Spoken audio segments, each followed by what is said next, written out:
وما تفرقوا إلا من بعد ما جاءهم العلم بغيا بينهم ولولا كلمة سبقت من ربك إلى أجل مسمى لقضي بينهم وإن الذين أورثوا الكتاب من بعدهم لفي شك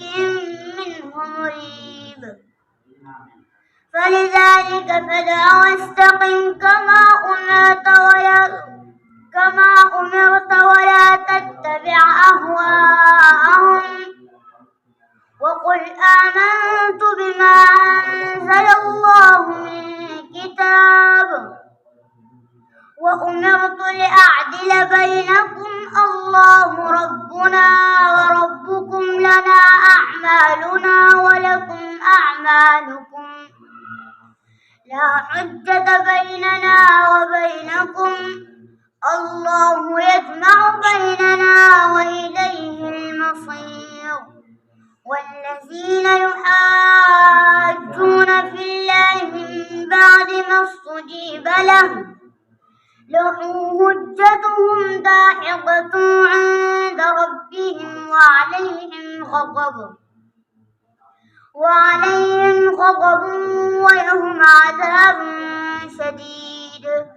الله الذي أنزل الكتاب بالحق والميزان وما يدريك لعل الساعة قريب يستعجل بها الذين لا يؤمنون بها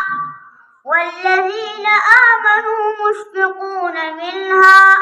ويعلمون أنها الحق ألا إن الذين يمارون في الساعة لفي ضلال بعيد الله لطيف بعباده يرزق من يشاء